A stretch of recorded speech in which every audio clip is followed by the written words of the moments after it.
modern artists, as well as making more counterfeit antiquities. For every new piece that Sean made, George had to invent a new relative who'd given it to the family. When Colonel Castle died, his housekeeper, she gave them to my mother. It seems a lot of coincidences here that either this painting from Peploe has been passed down through generations. All the way through the police interviews, George stuck to his stories.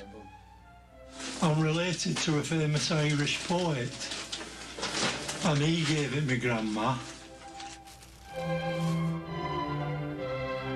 By the end of the 90s, Sean's fakes had gotten so good that one of them toured the world, hailed as a work of genius. Gauguin's faun hadn't been seen since it disappeared in the 1920s. Sean recreated it 70 years later from a book he'd found in the library. My own opinion is that that the faun was inspired directly by a book that had come out about Gauguin sculptures in the early 60s, I think it was, by Christopher Gray. I mean, there's a sort of catalogue of all Gauguin ceramics. And actually, I've got a copy, I'll show you. And this book was reprinted again at the beginning of the 80s. And amongst the illustrations in it, it's got sort of lots of little drawings of things that Gauguin may have done, but I don't know if you can see this, but right early on, there is this picture of an early sketchbook. It's actually in the Louvre in Paris. And if you look in the corner, that's our faun, isn't it? Sean's talents had reached new heights, and he was now practically inventing his own masterpieces.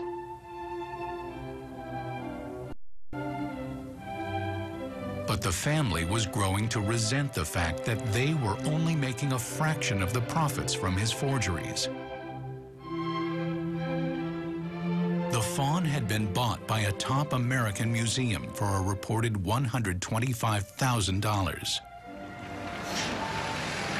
But the Greenhalghs only got £18,000 for it. If Sean sold some of these things and got more or less what we call peanuts for them, and the people that have bought them from Sean for very little have made massive profits on them, which I know they have, what happens then? Feeling ripped off by the art world they'd originally set out to deceive, the Greenhalghs now embarked on a new project, so ambitious that it would dwarf all their previous achievements.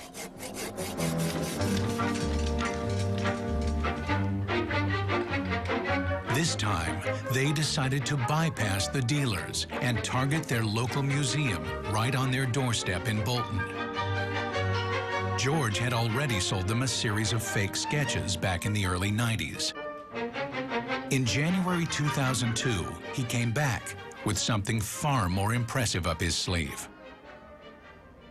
It was one of my curators, Angela Thomas, who got a call from a local person who had a statuette that he didn't know what it was. It was under the stairs, and would she be interested in coming have a look at it, because it looked quite old.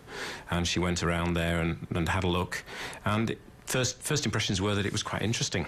The statue had been passed down through the family, and he thought it was worth about £500. He'd had it valued by a dealer who said it was worth about £500. And if for any reason we weren't interested in it, well, he'd use it as a garden ornament.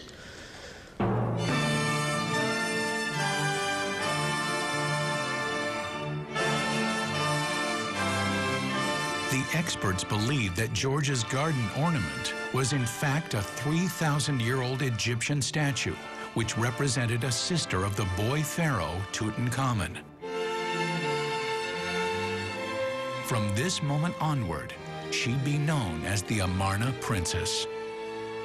Initially, the items were taken to Christie's, and their Egyptology experts valued the princess then at £500,000.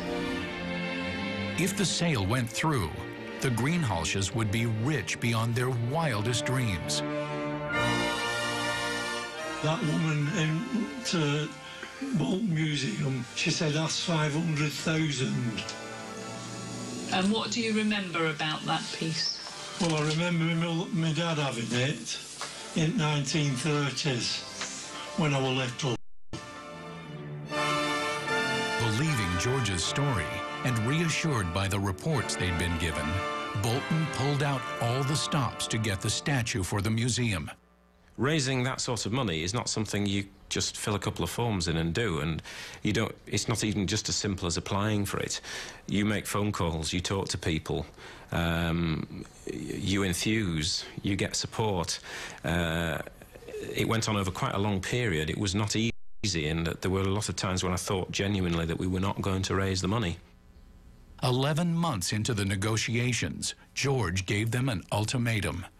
If Bolton didn't come up with the money quickly, he was going to sell the statue to the highest bidder. There was a risk that it would go to auction, and the auction date had been fixed. And if Bolton Museum hadn't raised the money for it to be bought prior to the auction, then who knows what would have happened to it. It was therefore very important to Bolton that we should actually help them try and purchase it before it actually went into that auction, which was the big risk for them. George's threat paid off, and within 2 weeks of making their request, Bolton Museum received £370,000 of public money to buy the statue. Well, when I got the phone call from the National Heritage Memorial Fund, which was the really big sum, and they said, yes, we'll fund it, that was fantastic. The princess was deemed so important that after she was bought, she was shown to the Queen as a treasure saved for the nation.